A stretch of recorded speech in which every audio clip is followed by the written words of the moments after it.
Pakisabi nga po sa katabi mo. Sige po, tingnan mo yung katabi mo, sabi mo sa kanya, walang imposible sa Diyos. Okay. Good evening po sa ating lahat. Kumusta po kayo? Morning po. Good morning tuloy. Good evening po. Good evening po sa atin. Okay. Bukas po ay meron pa rin po tayong sambang gabi at inaanyayahan po natin ang bawat isa po ay dumalo at makisama po tayo. Ika nga ay, ang tawag po sa ginagawa po natin ngayon ay the spirit of commonality, yung pagkakaisa po. Bagamat marami tayong ganap, marami po tayong kabisihan, pero nagpapatuloy po tayo para sa ating Panginoon. Pwede po ba tayong pumikit saglit at tayo po yung manalangin? Ama naming Diyos na makapangyarihan sa lahat, sa diwa at sa spirito ng Kapaskuhan, lubos kaming naghagalak at nagpapasalamat sa inyong kabutihan dahil po hindi nyo lamang po kami dinalaw, kundi pinili nyo pong manatili at manahan sa aming mga puso. Kaya naman, Panginoon, ang Pasko'y hindi po petsa para sa amin, kundi ang Pasko po ay nasa aming mga puso. Ito po ay hindi isang okasyon na sineselebrate, kundi ito po ay isang karanasan at pangyayari na nakapagpabago sa aming mga buhay. Tulungan niyo po kami, Panginoon, na muli po'y madama ang tunay na diwa ng Pasko at yun po ang pagtitiwala at hindi po pagkabalisa, yun po'y pagsunod at hindi po pagsuway, yun po'y pagsandal sa inyong mga pangako at hindi po paggawa ng mga sarili naming plano at mga pamamaraan. I-bless niyo po ang sampang gabing ito, mga humahabol pa't susunod, ingatan niyo po sila sa kanilang mga biyahe na makarating sila ng ligtas ngayong gabi.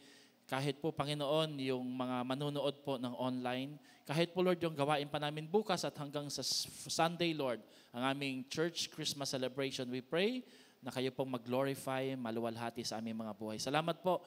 Kayo nawa ang maging sentro ng aming pagtitipon, kagaya nga po ng kahulugan ng Christmas, isang misa na kung saan si Jesus ang ipinagdiriwang at siya ang sentro. Nais po namin, Lord, na mangyari po yan ngayong gabi.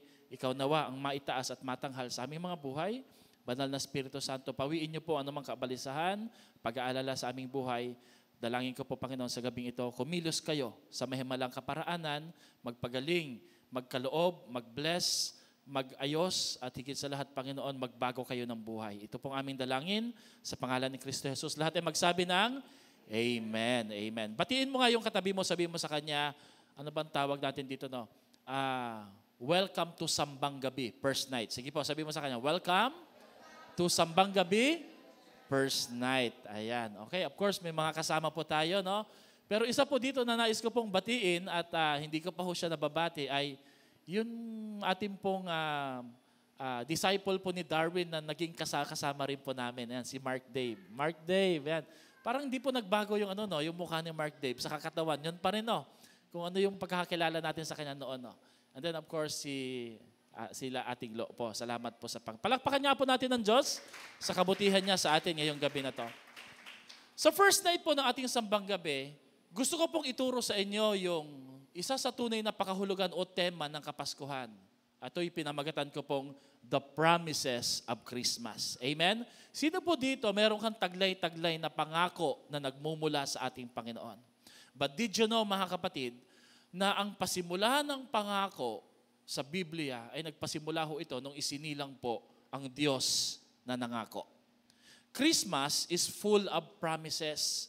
Ang Pasko po ay punong-puno po ng pangako. Kung ito po ay ating susuriin, pag-aaralan at pagbubulay-bulayan, ang tunay po talaga na diwa at kahulugan ng Pasko, ito po ay isang resulta ng isang pangako ng ating Panginoon. Kaya naman po, dahil Christmas is full of surprises or promises, Christmas therefore must be a time of hope and expectation.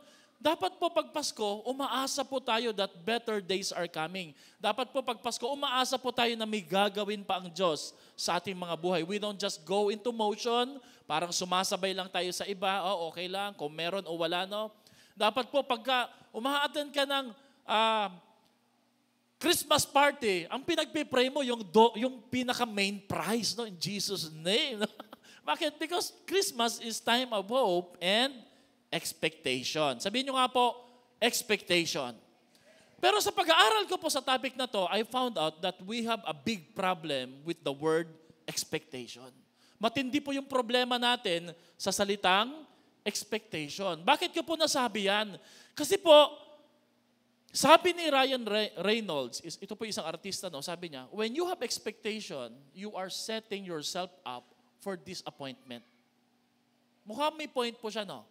That's why maraming mga tao hindi na nag-expect. Ano ba tingin sabihin ng expectation? Pag-asa ng malaki, ng mataas sa mga malalaking bagay na mangyayari sa buhay natin. Sabi nila, ba't ka pa-aasa? Di rin naman magkakatotoo. Kaya para hindi ka madismaya, hindi ka ma-discourage, hindi ka mapahiya, huwag ka na lang umasa. Why?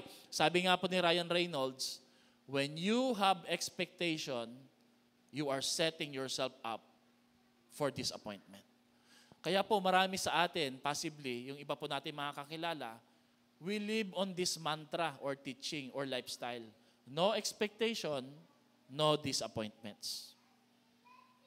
Hindi na lang tayo naniniwala, hindi na lang tayo umaasa. Alam niyo yung ginagawa natin? Tinatanggap na lang natin kung ano po yung meron o nangyayari sa buhay natin.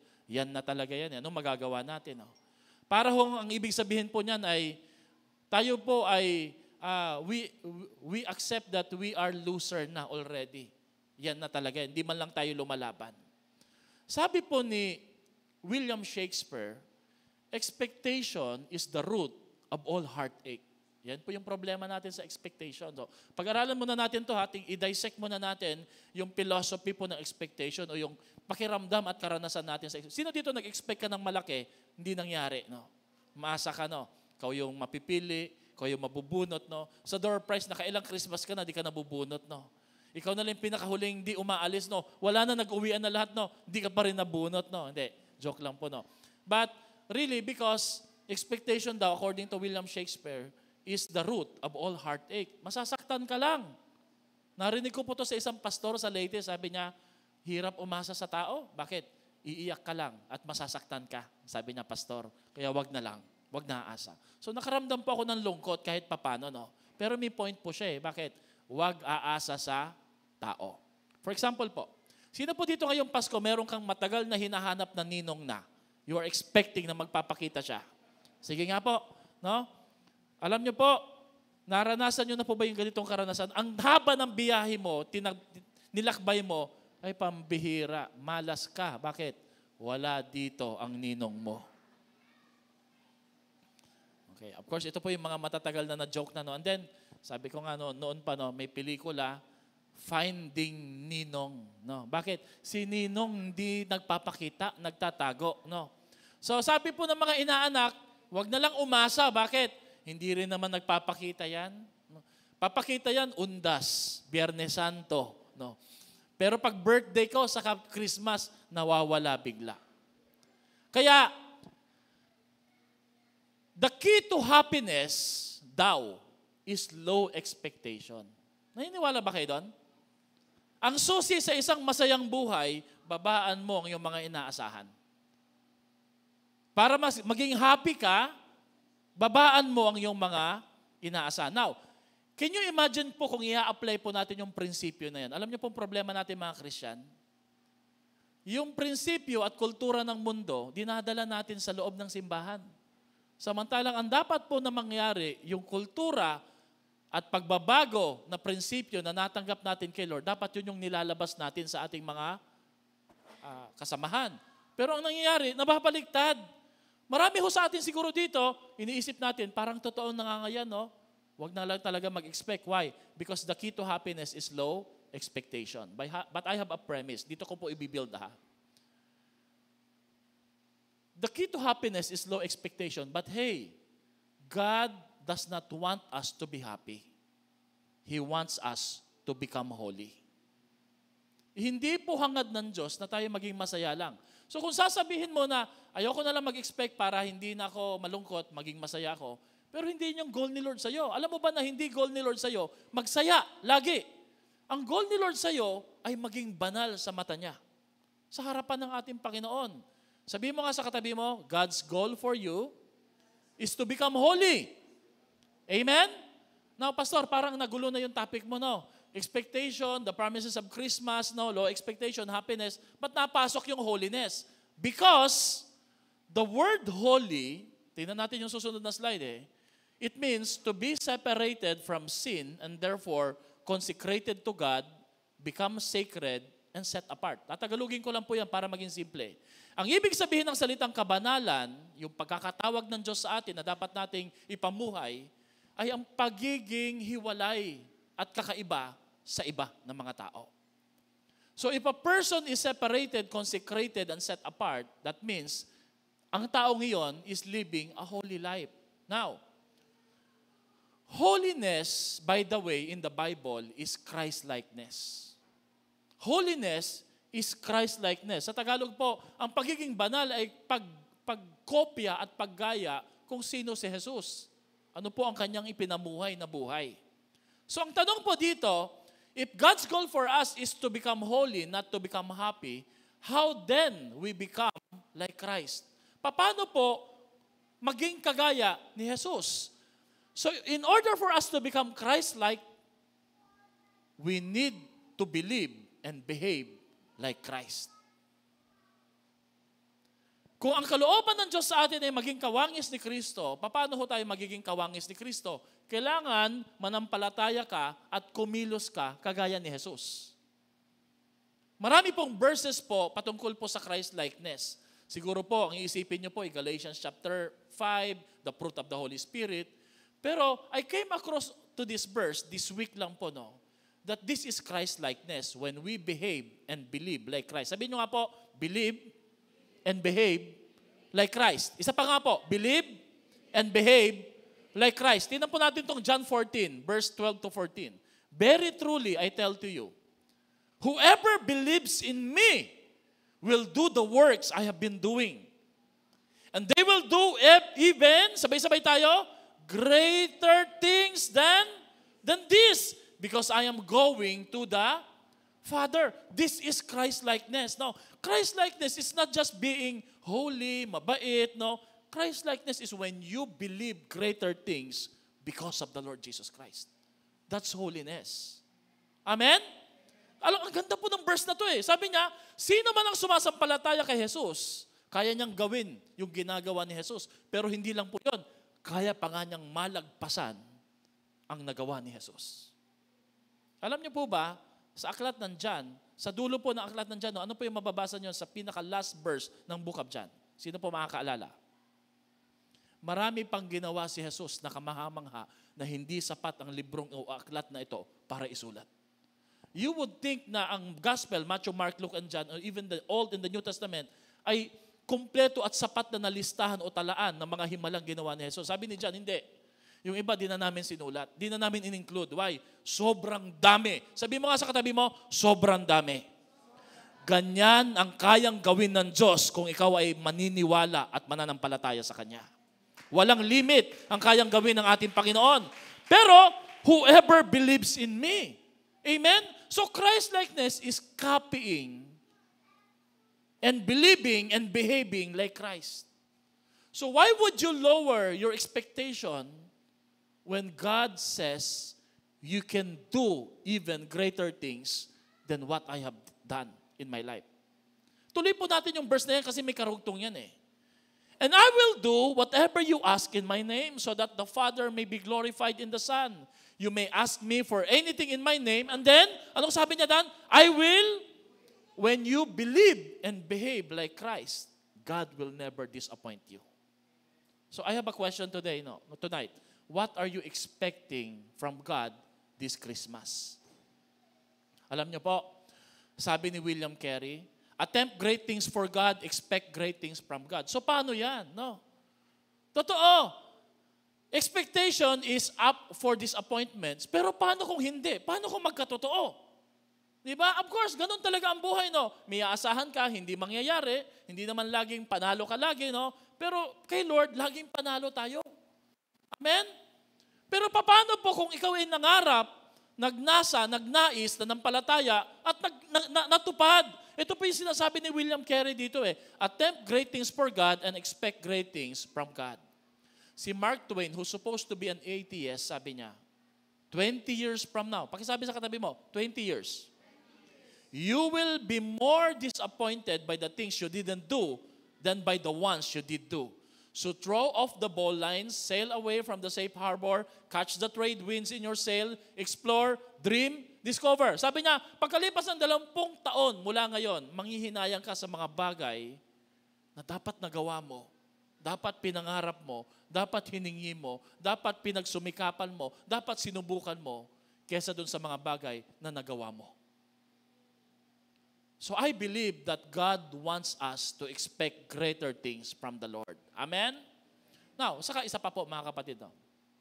I like this If God will always met your expectation. Sige, sabihin na po natin, no? Kasi si Lord, hindi minimit yung expectation ko Pero ito yung gusto ko Kung laging katatagpuin ni Lord yung inaasahan mo, which means yung arok ng kaisipan mo, wala siyang pagkakataon para lagpasan ng mga yon.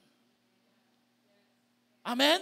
Did you know na hindi lang kinakatagpo ng Diyos ang inaasahan mo at pinananampalatayahan mo nilalagpasan pa niya. Amen? Kaya wag mong ikahon ang Diyos na hanggang dito lang siya because kayang lagpasan ng Panginoon ang inaasahan mo. What would be our verse for that? Ephesians chapter 3, verse 20. Sa Diyos na makagagawa, lampas pa sa kaya nating isipin at hilingin. Sabihin mo nga sa katabi mo, lampas pa. So, God wants you to believe and expect this Christmas. Gusto ni Lord.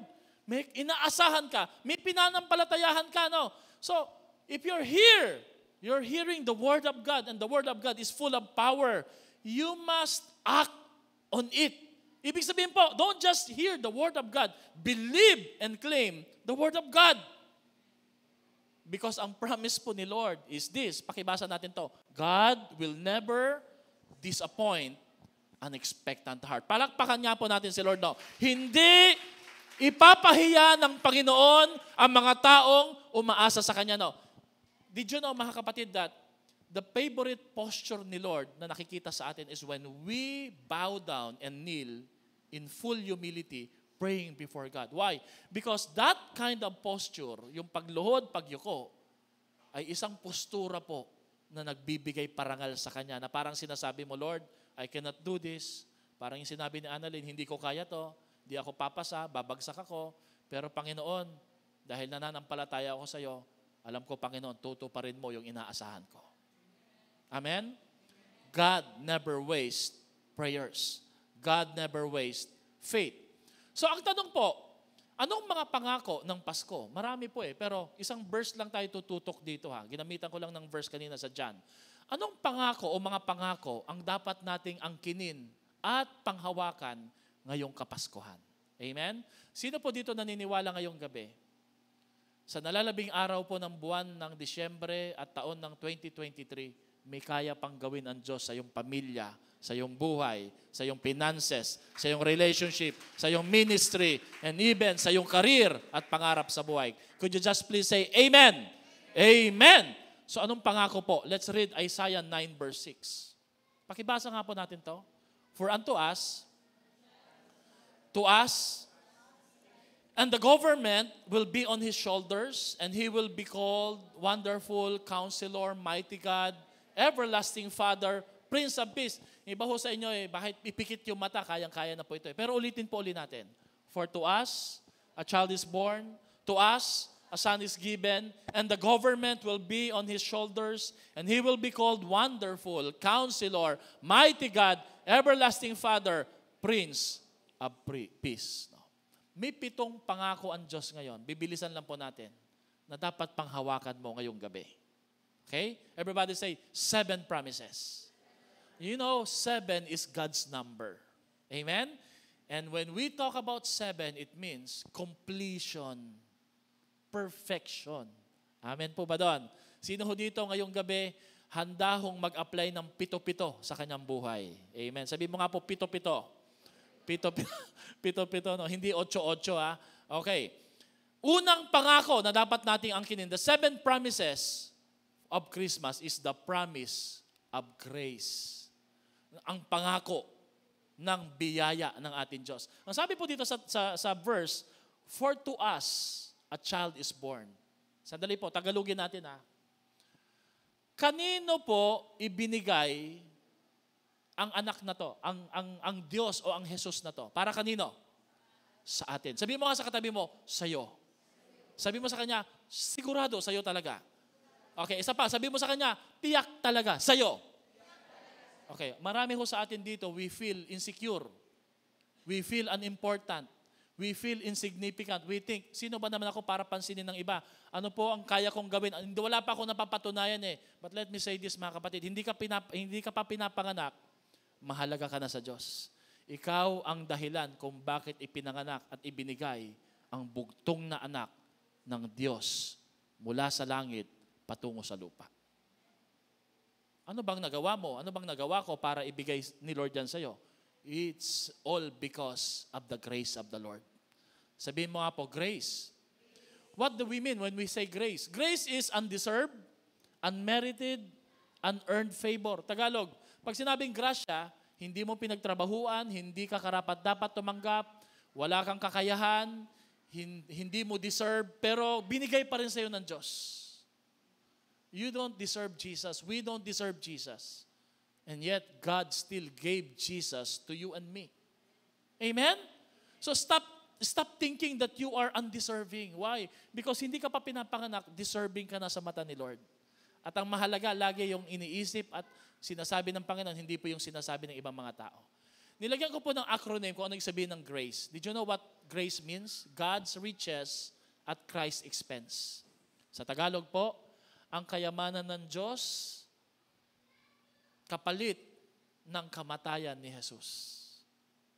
Para maibigay sa iyo yung kayamanan ng Diyos at ng langit, kinailangang magsakripisyo at mamatay si Jesus sa krus ng Kalbaryo. Doon pa lang mga kapatid, may pangako ka na pwedeng panghawakan ngayong Kapaskuhan na ang grasya ng Diyos ay hindi mahuubos, dadaloy at mag-uumapaw sa iyong buhay at sapat lagi sa anumang pangangailangan at hamon na kakaharapin mo ngayong Kapaskuhan. Amen po ba doon? Palakpakan nga po natin si Lord. The first promise of Christmas is the promise of God's grace. Pangalawa, the second promise of Christmas is the promise of a gift. Una po, ang pangako ng grasya. Pangalawa, ang pangako ng regalo o kaloob. Ang sabi dito, for unto us a child is born, and unto us a son is given. May ibinigay ang ating Panginoon. At sino po yung son na yon? Sino po yung binigay na yon? Si Jesus. Ang sabi po sa 2 Corinthians 9:15, Jesus Christ is the indescribable gift. Sa Tagalog, si Jesus daw po ang hindi maipaliwanag na kaloob na nasa atin. Hindi maipaliwanag, no? Pero alam niyo po, si Jesus bilang gift, bilang regalo o kaloob sa atin, ay maituturing ko pong gift with a gift inside. Sino po dito nakatanggap na ng gift bago pa ho dumating yung Pasko? Ngayon po, meron ka na natanggap na gift. Sino naman po dito, may inaasahan kang gift na matatanggap ngayong Pasko? No? Alam nyo, maraming mga gift. Tapos na ba yung Christmas party nyo, mga royalties, no? Maraming mga gift na nakaka-disappoint. Ang usapan nyo, 150. Ang ibinigay sa'yo, halagang 50. Sabi mo nga sa katabi mo, parang ikaw yata yun, ah. Okay, guilty, di ba, no? Nadi-disappoint ka, bakit? Pag tinignan mo, pagkalaki-laki ng balot, isipin mo, ang laki ng laman na ito, ang bihira, pagbukas mo, suklay lang pala. But did you know, mga kapatid, Jesus is a gift with a gift inside. Pag binuksan mo si Jesus, inunwrap mo si Kristo sa puso mo, sa buhay mo, you will find many more gifts inside Jesus. There's peace, there's love, there's goodness, there's prosperity, there's unlimited supply. No? Naalala niyo po yung kinukwento ko dati, no? May nagbigay po sa akin ng wallet. Sabi ko, may wallet na ako eh. Ayoko na ng ganyan. Sabi niya, hindi po pastor, maganda po yung wallet na yan. Sabi ko, may wallet na talaga ako eh. Hindi pastor, kakaiba po yung wallet na yan. Kung gusto niyo po, buksan niyo. Hindi, sa bahay na lang. Hindi, binuksan ko. Binata pa ako noon eh. Pagbukas ko, nakatingin siya. Sabi niya, pastor, tingnan mo maigi. Pagbukas ko po sa regalong wallet, nagulat po ako. Kasi nung binuksan ko yung zipper, yung regalong wallet, may regalo sa loob. Alam niyo kung ano? Pera. Sino po dito gusto makatanggap ng ganong gift? A gift with a gift inside. Amen? Sabi mo nga sa katabi mo, baka naman pwede mo akong bigyan ng ganyang gift. Ha? A gift with a gift inside, no? Sabi mo sa kanya, sorpresahin mo nga ako. Hindi na surprise, no? Pero really, no, mga kapatid, no? Jesus is a gift with a gift inside. Amen? Pangatlong pangako ng Pasko is the gift or the promise of governance. Ang kaloob o ang pangako ng pamumuno at pamamahala. Marami na pong namahala sa buhay po natin. Marami nang namahala sa ating gobyerno, marami nang namahala sa buong mundo, pero panay kaguluhan po ang dulot. Pero ang sabi dito, ang Jesus na to, nakaloob ng Diyos para sa inyo, ay magtatatag ng isang gobyerno at ang gobyernong ito ay nakasandal at nakaatang sa kanyang mga balikat, which means kaya niyang dalhin. No? I remember a story in the Bible where Jesus calms the storm. Naalala niyo po yung kwento na yan? Ang bansa po natin ay kumakaharap ng matinding bagyo na hindi po matapos-tapos. Artificially, we portray na naayos na at naayos po yung problema. Pero nagsisilabasan po yung problema eh. But did you know, mga kapatid, only God can bring order to your life, to your surrounding, and even to our government. Amen? Amen. Pang-apat po na pangako na dapat natin panghawakan is the promise of guidance. Ang sabi po sa verse, He will be called Wonderful Counselor. Siya'y tatawaging kahangahangang tagapagpayo. No? Nag-aaral po kami ng counseling eh. Hanggang ngayon, humahanga pa rin po kami kung ano yung mga term. No? Did you know na may mga theory po na may kinalaman po sa meaning of life, existentialism, meron pong person-centered therapy. Ang solusyon po nasa iyo mismo eh. So yun po isa sa mga theory o taktika or method ng therapy na kung saan ang solusyon kukunin mo sa tao. Kaya lang yung tao di niya makita yung solusyon kasi naguguluhan siya sa problema, no? So I am always amazed no every time we study counseling or even therapy, no. But mga kapatid, no, wala pong ibang mas magaling at mahusay at kamangha-mga tagapagpayo liban po sa ating Panginoong Hesus. Sabi po dito sa susunod na slide. Let's look at this slide. No. Life is complicated. Do you believe that life is complicated?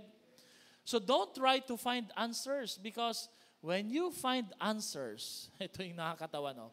Life changes the question. Kung kailan natagpuan mo na yung sagot doon sa tanong at kalituhan ng buhay, nagbabago na naman ang tanong ng buhay at kalituhan ng buhay. No?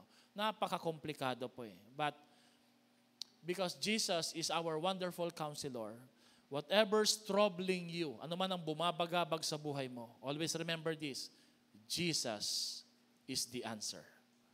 Jesus is the answer now. Notice mga kapatid, hindi po sinasabi dyan, Jesus will answer.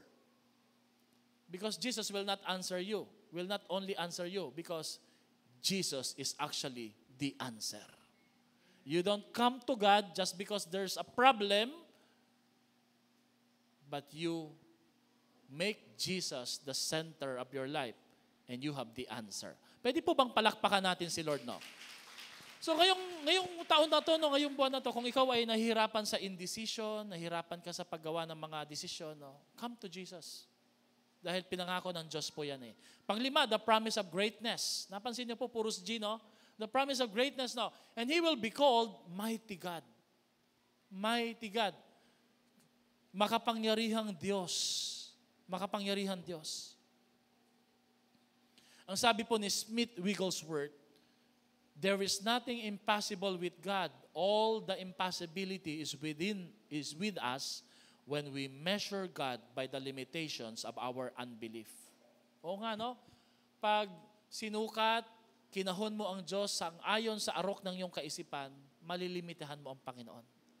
Pero pag hinayaan mo ang Diyos na kumilos, manguna, maghari sa iyong buhay, magugulat ka, ang Diyos ay magpapakilala sa iyo bilang makapangyarihang Diyos. Kaya niyang mag-ayos ng buhay, ng relasyon, ng gusot, kaya niyang hipuin ng tao, kaya niyang baguhin ang matigas na puso, kaya niyang pagpalain ang isang mahirap na sitwasyon. Wala pong imposible sa kamay ng ating Panginoon. Amen? Yan po ang mensahe ng Kapaskuhan. Hallelujah! Amen? Pang-anim, the promise of goodness. Sabi niya dito, and He will be called Everlasting Father. Walang hanggang Ama, sino ho dito merong tatay na mabait? Taas nga pong kamay. Tatay na mabait. Yung totoo po ha, yung mabait po. Ito magandang tanong. Ano ang sukatan nyo ng kabaitan ng tao? Ano po ang sukatan nyo ng kabaitan ng tao? Sabi po ng isang bata, lagi po niya akong pinagbibigyan sa mga bawal. Ang bait pala ng tatay mo, no? Yung mga bawal, binibigay ng tatay mo. So, mabait, no? Marami tayong konsepto patungkol po sa salitang kabaitan, eh. Pero alam niyo po, ang tunay na modelo at ehemplo o epitome ng word na goodness, walang iba kundi ang Diyos, ang ating Panginoon. Amen? Naalala ko po, way back po nung ako'y college po, no? Napanood ko po yung movie na to, eh. The Pursuit of Happiness. Sino po nakapanood ang movie na yan? Ganda po ng movie na yan, no? Kaso po nung bata-bata pa ako, wala akong masyadong naintindihan. Bakit? English kasi. Pero naiiyak lang ako. Hindi po, totoo. Ang ganda po ng movie na yan, no? Tama, no? Ito po ay portrayal, depiction po. Madalas po pinapakita yung love ng isang nanay, pero hindi po nila nakikita yung sakripisyo ng isang ama. Napakagandang movie, no? Isa sa pinaka-moving scene dyan, sino po dito ang may favorite scene sa The Pursuit of Happiness? Ay nung wala na silang bahay, pinalaya sila, pinili nilang tumira sa CR, kinakatok sila ng gwardiya, pinapaalis sila, takot na takot yung anak ni Will Smith, niyayakap na lang siya at sinasabi niya, I'm here for you. And he was crying, no? Hindi niya alam kung saan sila titira sa susunod na araw na yan. Jesus is our good Father. Hindi lang po siya matapat at dakilang Diyos, eh. Siya rin po ang iyong mabuti at walang papantay na kabutihan na ating Ama. Just in case you have experienced abuse from your family or even from your father, I'm so sorry. Or sakali pong may ama ka pero iniwan ka ng maaga, let me just remind you, may ama ka sa langit na hindi ka iiwanan at hindi ka rin pababayaan. You can always come to God. You can always embrace that embrace of the Father. Sabi nga po sa Psalms, no, sabi ni David, God is the Father of the fatherless. So review po tayo, no. Ano po yung 6 na pangako ng Pasko? The promise of grace, the promise of gift, the promise of governance, the promise of guidance, the promise of greatness, the promise of goodness, at panghuli po, the promise of guaranteed peace. Ang pangako po ng garantisadong kapayapaan. In fact, if you know Jesus, you will know the true meaning of peace. But know Jesus, N-O, no peace. Darating sa buhay natin. Meron pong 3 uri ng kapayapaan, eh. Peace with God, peace with others, and peace within yourself. Ulitin ko po yan, ha? Peace with God, peace with others, and peace within yourself. No. Peace with God is spiritual peace. Peace within others is external peace. Hindi rin kasi maganda na may kapayapaan ka kay Lord, magkasundo kayo ni Lord, pero hindi mo kasundo yung kapitbahay mo. Amen? So kung gusto mo makipag-ayos sa kapitbahay mo, ang solusyon po dyan, para maintindihan mo sila at mahalin mo sila, makipag-ayos ka muna kay Lord. So, spiritual peace, external peace, peace with God, peace with others, pero pinakamahalagang peace ay peace within yourself. Ang tawag po dyan, internal peace. Marami po mga tao, may peace kay Lord, may peace sa kapwa, pero walang peace sa panloob. Hindi po dapat maging ganon. Ang sabi po dito, He will be called the Prince of Peace. What is peace? Peace is not a feeling, it's not an emotion, it's not a pill that God gives us. When we ask God for peace, He gives us Himself sa buhay po natin. Amen? So, balik po tayo doon sa principle o problem natin sa expectation. Why do people have a problem with expectation? Kasi sabi nila lahat kasi pastor ng mga pangako is napapako. Pero mga kapatid, alam niyo po ba ang prinsipyo ng pangako? Promises always rest and depends upon the person, not on the promise. So it depends. Kung ang nangako sa'yo yung katabi mo, madidisappoint ka talaga. Kahit pangananay at tatay mo yan. Bakit? Limited lang po tayo eh. Amen? Kahit magusto nating tuparin, kung tayo po'y kunin na ni Lord, magkasakit tayo, magkawalan ng trabaho, hindi natin magagampanan. Pero pag ang Diyos ang nangako, makatitiyak po tayo, hindi tayo mapapako. Amen? Numbers 24:13 says, ang Diyos hindi kagaya ng tao. Sino dito thankful ka? Thank you, Lord, hindi ka tao. Hindi siya kagaya mo at kagaya ko, no? God is not a man that He should lie. He does not change His mind like humans do. Has He ever promised without doing what He said? Kailan po nangako ang Diyos na hindi niya tinupad? Amen? Palakpakan nga po natin si Lord sa buhay po natin. So therefore, mga kapatid, ang mensahe ng Pasko ay, when God makes promises, He fulfills and delivers it no matter what. Amen. Imagine mo to, kapatid, no? Many years ago, tinupad ng Diyos ang pangako ng lumang tipan sa bagong tipan. Tinupad ng Diyos ang pangako sa bagong tipan sa sitwasyon natin ngayon. Kung kayang to pa rin ni Lord yan sa maraming panahon na nagdaan, how much more ngayon?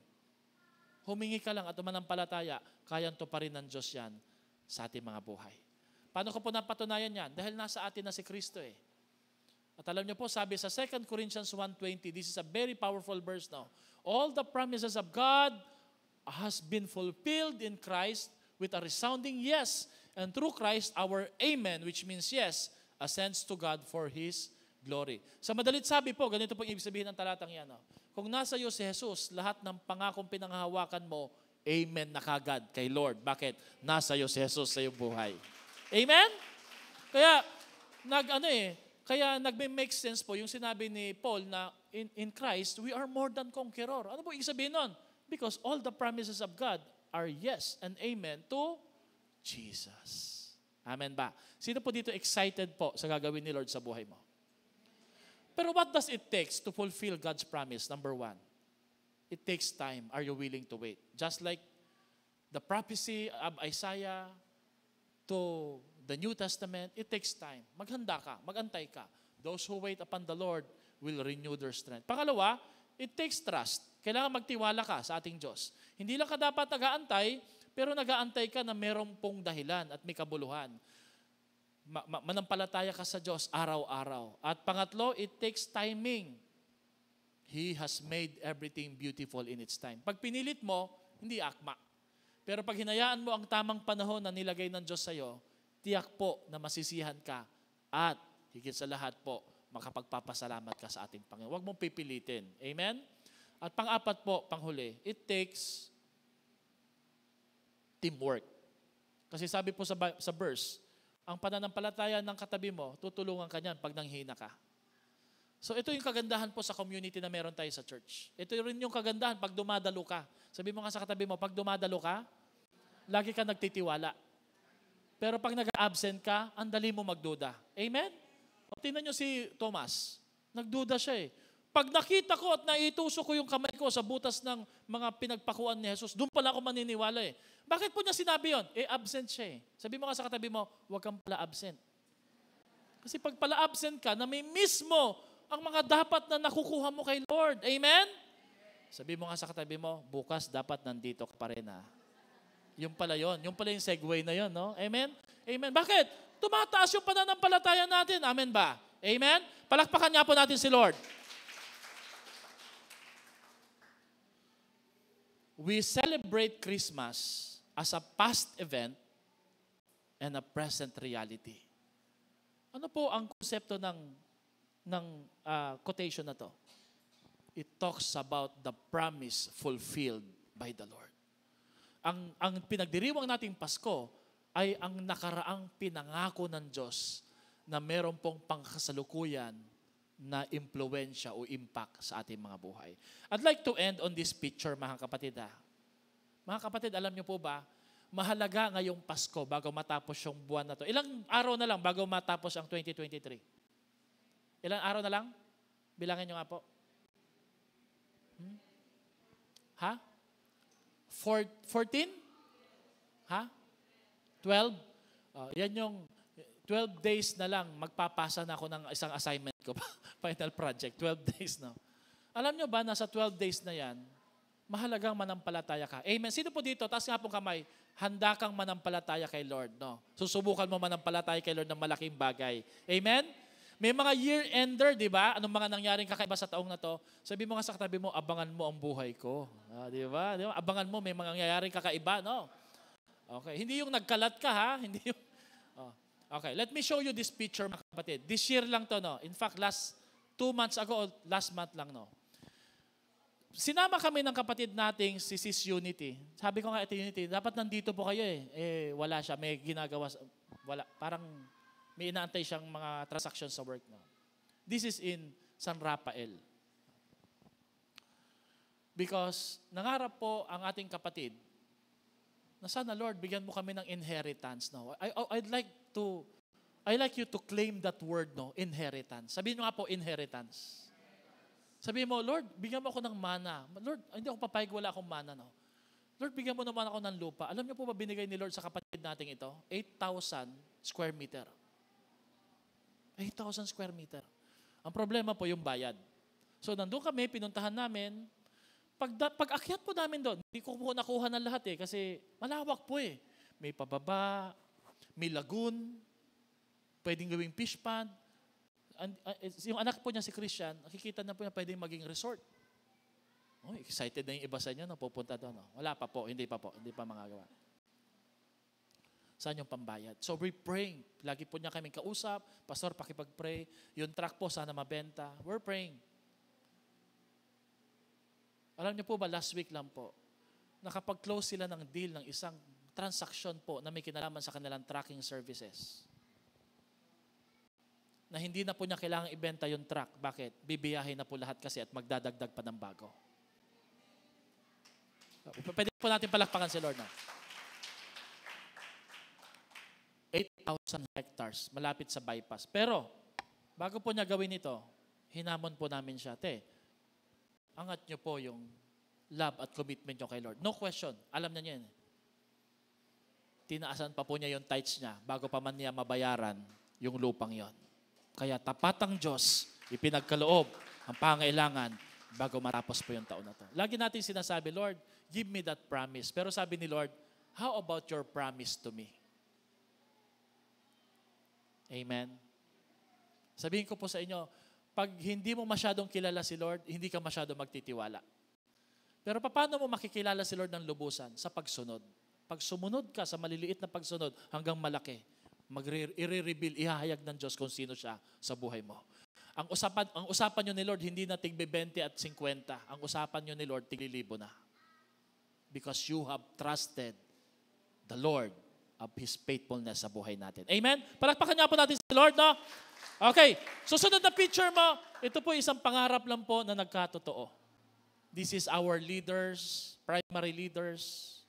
Kasama po yung mga anak nila, anak namin. We planned, kailan ba tayo nagplano pumuntang El Nido? Kailan ako nag-chat sa inyo na bilhin na natin yung ticket, no? July, ganun po katagal, no? June, no? So, iba excited, sige, nako. Nung malapit na, kinakabahan na kami gastos, no? Kasi KKB po ito eh. Pero kagaya ng kwento ni Annalyn, napatunayan po namin, kaya.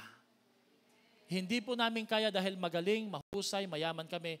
Kaya ni Lord sa sino mang magtitiwala at aasa sa Kanya. Amen? Alam niyo po, ito pong pinuntahan namin to, tinuturing ko po ito, ako personally lang po na lambing kay Lord. Hindi pa nga po ito request lambing lang Bakit? Gusto rin ni Lord na masaya tayo, nag-i-enjoy tayo. Amen? Kaya dapat hindi tayo natatakot sa buhay. Nagbibiruan po sila sa susunod po, Pastor, sa Boracay naman. Sabi ko, go. Go. By the grace of God. No. Hindi po ito dahil sa mahusay, magaling tayo, biyaya ng Diyos. No. Kita niyo po yung ganda ng lugar na yan. Sulit po yung buong araw. Binigyan kami ng magandang tour guide, magandang hotel. Everything was well done, prepared. Why? Mabuti si Lord. Basta nanampalataya ka sa Kanya. Psalm 37 verse 4, delight yourself in the Lord and He will give you the desires of your heart. Napakagandang verse. No? So, na tayong picture? Ito po yung ninong ko na napuntahan ko kanina. Ito po yung bago nilang lupa. At tinanong ko po siya, ilang hektarya po yan, ninong? Sa pagkakarinig ko po sa ninang ko, sabi niya, 5 hectares po yan, pastor. Yung likuran pa pala, yung nandito sa site na to. Totoo pala yun. Nung natatanaw ng mata mo, di ba sabi ng iba, hindi, amin yan. Sabi niya, natatanaw ng mata mo, amin yan. And you know what? Ang ninong po namin, itong si Ninong Lito, ay matagal na po siyang retired. Dahil nagkasakit po siya Di ba ang pension dapat ay sa 65 mangyayari. Magsisimula. Sa kanya baliktad. Ang pension niya matatapos ng 65. Pero mas earlier pa, may pension na siya kahit hindi na siya sumasampa. Tuloy-tuloy yung pagpapala. Grabe po, no? Nag-pray po kami, pinag-pray ko po sila. Natouch ako, naiyak ako kasi niyakap ako din nung Lito. Sabi niya, when was the last time may nag-pray sa'yo, Pastor? Naiyak naman ako. Sabi ko, wala po akong maalala. I'd like to pray for you, Pastor. Sabi ko, these men, this family are men of faith. Pero hindi lang sila men of faith. Ang sabi ni Ninong, alam mo, Pastor, kung anong sekreto? Ayaw namin magkautang kay Lord. Lagi naming tinatanong ang Panginoon, Lord, may utang ba kami sa inyo sa tithes? Kasi kung may utang kami, Lord, wala kaming karapatan mag-claim ng pangako. Sabi ko, Ninong, that's a very powerful principle. Huwag kayong mag-alala, wala na pong giving na mangyayari po. No? Personally, this year, saka last year, I was able to study sa isang program po na mataas po yung tuition fee. Why? Sa biyaya ng Panginoon, nakapasa po ko sa scholarship, bagamat ang tagal ko nang di nag-aaral, pero binigyan ako ng Panginoon ng oportunidad na maipasa po siya at ito po ay mga nagagamit ko po dito sa simbahan po natin. Kaya naman, kahit paano po na-upgrade po tayo, bakit? Dahil nag-upgrade din po ang iyong lingkod sa Panginoon. Salamat po sa Diyos. Bakit? Ito po yung binigay ng Panginoon. Pero isa po talaga sa pinaka-powerful po. Okay lang ba magkwento ng tuloy-tuloy pa? Ay yung pinsan po ni Pastora Aiza, si Ate Blossom, na pinagaling ng Diyos sa taong ito. Dahil walang imposible sa ating Panginoon. Alam niyo po ba ang